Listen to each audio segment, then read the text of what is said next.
following several developments in Donald Trump's several legal situations. In the past few hours, NBC News has learned that the special counsel, Jack Smith, did obtain a search warrant for Trump's Twitter account. We will try to get details onto why they needed a search warrant for this. In an opinion released today, the district court says it had found probable cause to search the Twitter account for evidence of crimes, perhaps tweets that weren't sent, direct messages.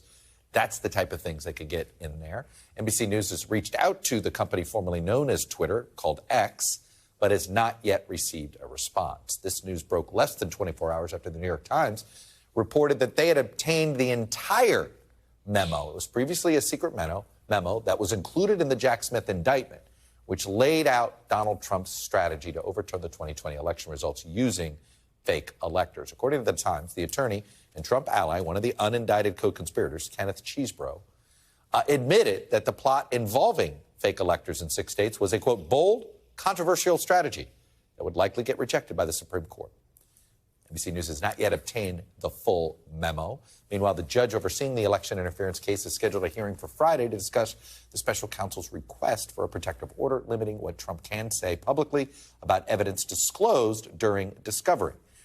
On the campaign trail yesterday in New Hampshire, the former president and current Republican frontrunner was defiant when discussing whether that order would somehow keep him silent.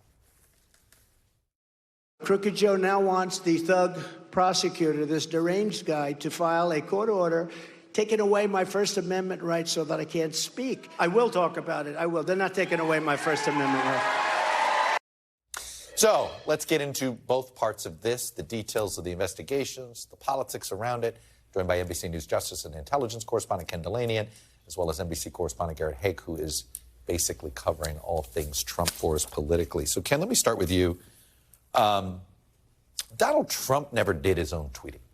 Donald Trump dictated tweets in his Twitter account. Dan Scavino, we know, obviously did some. Others would do it for him. So explain the subpoena, right? Is it the specifics of anything typed on the platform of Twitter? It was a warrant, actually, and so they had to show a judge there was probable cause to believe there was evidence of a crime there, which is fascinating, because you're right. It's a limited amount of stuff that isn't public. A lot of it's publicly available, right? So what's not publicly available? So, as you said, drafts, potential. Now that's intriguing. Draft tweets. What could they want in terms of a draft tweet that would be consequential for the election suppression investigation? And also direct messages. Mm-hmm. But it's not, I'm not aware, maybe you guys know that Trump was a big direct messenger on Twitter. I've never heard of it.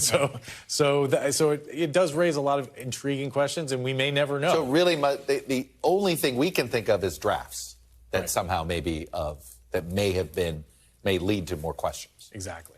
And it was also interesting that Twitter resisted to the extent that they were fined $350,000 for doing that. But ultimately, Jack Smith got the material.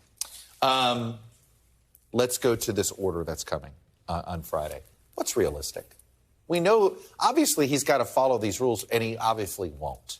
What do they plan on doing? What is the penalty going to be? Well, now, you're raising an issue that goes beyond just the protective order. It's really easy to imagine Judge Chutkan imposing a protective order because these are standard for these kinds of cases. You know, you're not supposed to make public sensitive discovery material you get from the prosecution.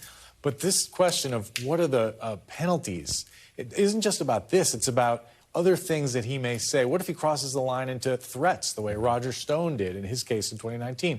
A judge in D.C. imposed a gag order on Roger Stone. I've been talking to legal experts today who say that is really hard to imagine, a gag order of a presidential candidate, even the most limited, structured kind of order. And then if there is one, you know, the penalty for violating those things normally is fines or jail.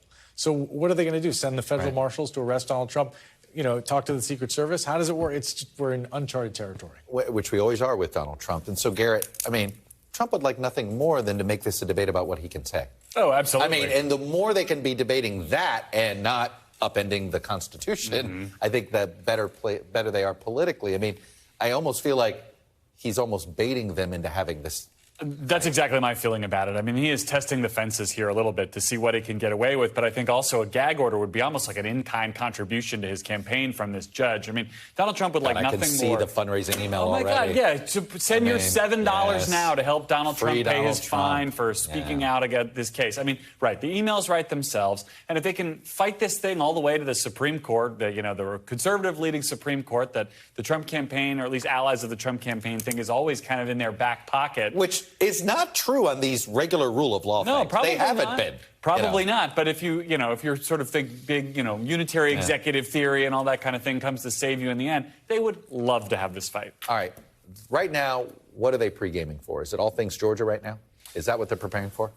They're a little bit bogged down, right? I mean, it's all things Georgia, but also this is the problem that they have, where if you're trying to actually run what looks like a normal campaign, you really can't do it under these circumstances. I mean, look at the events that they've been able to put together over the last couple of weeks. They've had events on weekends, sort of state party dinners that were pre-scheduled. They put this New Hampshire event together yesterday pretty quickly. They still haven't made up the Des Moines event that he had to cancel because of storms. I mean, they're having a very hard time kind of operating within the scheduling confines of all of his various court requirements. But they do have time to buy advertising in Atlanta. Well, on sure. cable. Yeah.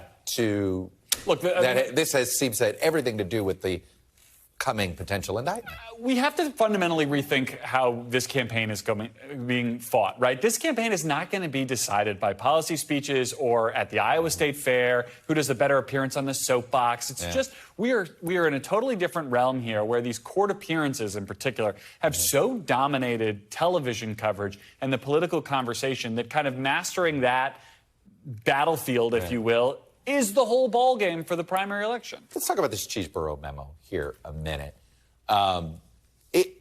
Look, the strongest part of this indictment, Ken, has felt like the elector scheme. And I'm convinced, maybe I'm being Pollyannish, I'm convinced had Jamie Raskin had this elections, truly knew the elector scheme in time for the impeachment trial, maybe that makes a difference. Everybody can say, yada, yada, yada. I'm just saying, one would wonder. I'd like to war game it. Okay, Garrett? Run the fan fiction. I'd like to run. Sure, run the give it to ChatGPT.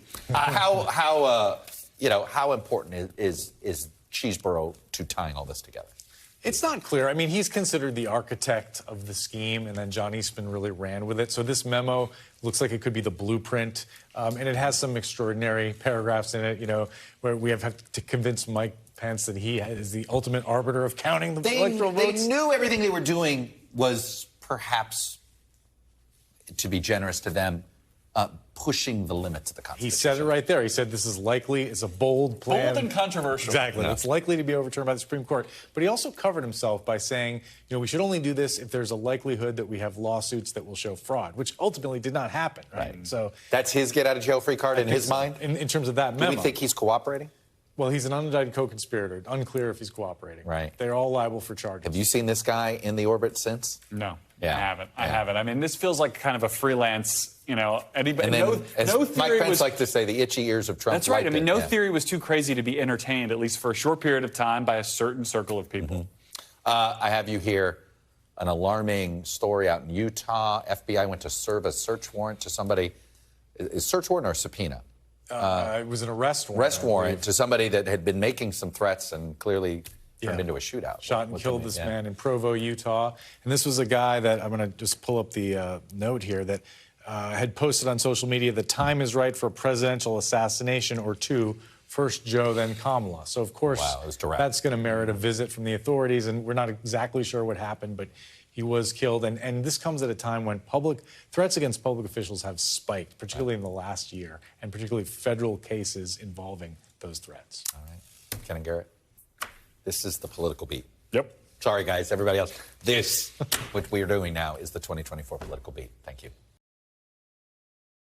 Thanks for watching our YouTube channel. Follow today's top stories and breaking news by downloading the NBC News app.